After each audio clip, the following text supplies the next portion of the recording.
Right, let's think about some answers to this question then. Right, label the ground state. This one here at the bottom. And label the metastable state. That is the level here. Draw an arrow labelled A to show the transition corresponding to pumping.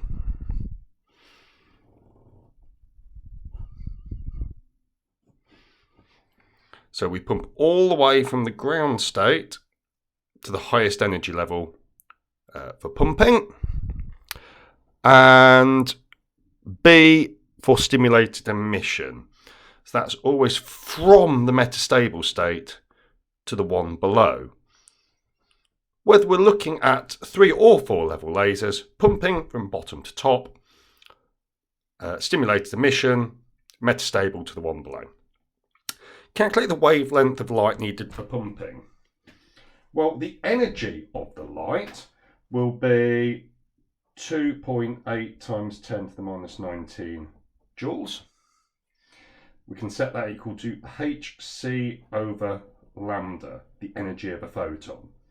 If you rearrange that for lambda, putting in Planck's constant, speed of light, etc., you get, and I've already calculated this, 7.1 times 10 to the minus 7 meters. Or if you prefer, which I do, 710 nanometers. Bish bash bosh. Done. Calculate the wavelength of light for which stimulated emission occurs. Well, do exactly the same thing again, but with a different energy. Stimulated emission occurs here, so the energy of the photons is the difference between these energies, 2.3 times 10 to the minus 19 joules equals hc over lambda.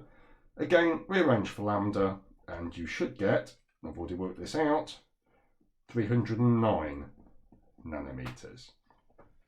Which part of the spectrum is that in? Well, if we remember, 400 nanometers is the blue end of the spectrum. It's a bit shorter than that, so this is UV, ultraviolet. Explain what happens in stimulated emission. Well, incoming photon of energy, in this case 2.3 times 10 to the minus 19 joules, causes electron to drop from, well, let's call it E3 to E2, the third energy level, the metastable state, the second energy level there. That's what causes a stimulated emission, and another identical photon is emitted. Right, what's the advantage of a 4-level system over a 3-level system?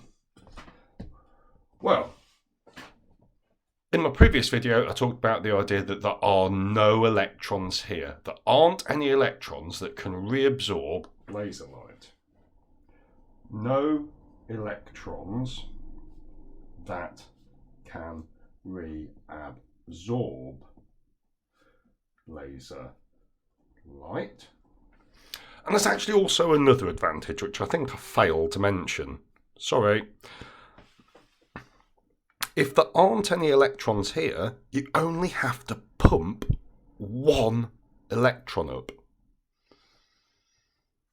to get a population inversion. You might have loads of electrons in the ground state, but you only have to pump one to have a population inversion there. So it's much easier to get a population inversion, less pumping is required. Easier to achieve population inversion. Last bit, why does stimulated emission not happen between the bottom two levels? Well, there isn't a population inversion, for one thing. But the main point is the electrons do not stay in there for very long at all. E2, excited state. E2 is an excited state. Electrons fall to E1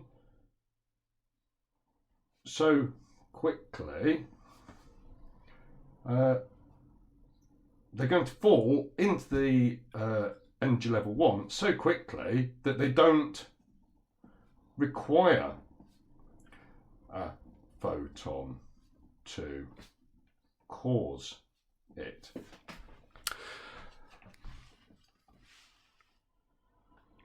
The electrons drop out of that level into that one so quickly that it will happen before a photon could possibly cause it.